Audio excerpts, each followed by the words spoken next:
of African Drum Circle. Today, wetin we wan check, wetin we wan look, wetin we wan discuss with una, wetin we wan tell una make una hear. Yes. My people for house, we say fàájì, leisure. Leisure, fàájì. Wetin fàájì mean? Wetin leisure mean? Wetin dem dey take drum do for fàájì? Make we start am like this. Ayodiro. My name na Taiwo Soyebo. My own name na Ayodiro. E never change. E never change. Oluwatobiloba. Yes, so. Jesu Layomi, aka Ayodiro. Na me una, of course, na don know say na me be Taiwo. Una know say aka Edun. Edun. To the matter wey we wan talk today, fàájì. Fàájì be that thing wey our papa dem that time so sef still dey do am today. When be say when they don work from Monday to Tuesday to Wednesday to Thursday to Friday and Friday evening like this, Friday don start. Rẹpẹtẹ. How dem take enjoy themselves be say dem go carry person dey drum this drum gangan or apala as they dey call am. Call people wey dey beat bata. Yes.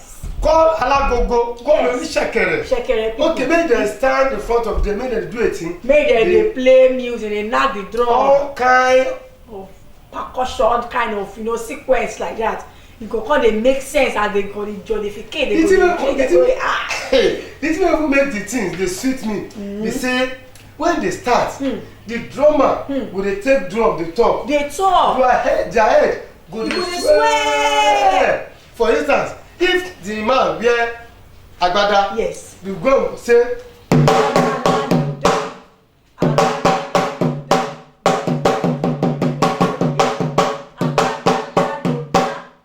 agbada la lo da, agbada la lo da.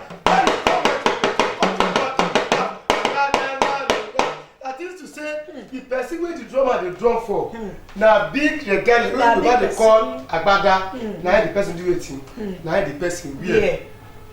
They go come relax, come go find pami. Pami wey be say na original pami. They go come find bushmeat. Come relax. They go come dey play for them say, agbada la lo da, agbada la lo da.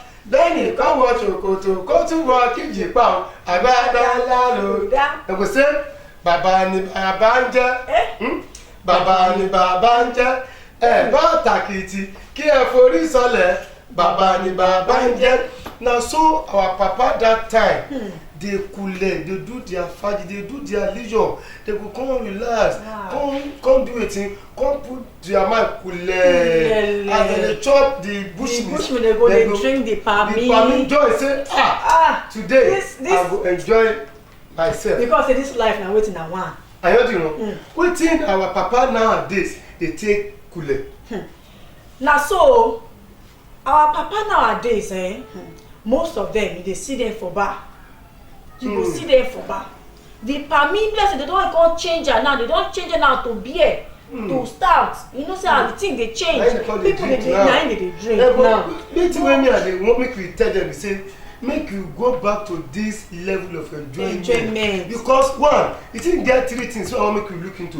One, when drummer dey drum dey take call your name, your head go swell. The drummer sef dey remind you of the person, the home, the town, the village, that place where you come from. Because as dem dey drum, they go do it sing along. Sing am.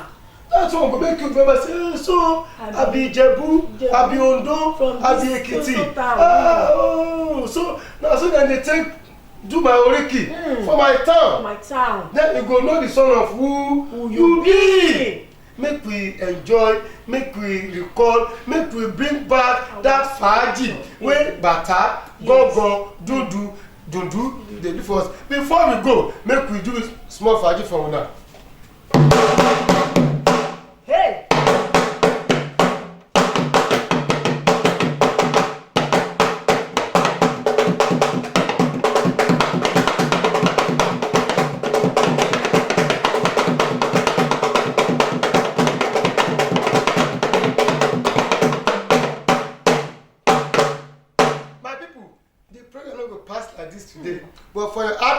sponsor, you fit contact the number wey dem dey write for your screen. My name never change. I be Taiwo Soyebo. See you some other time on your program, African Drum Circle. See you next week, oh. Abi some other time will be so, as we go drop out for you.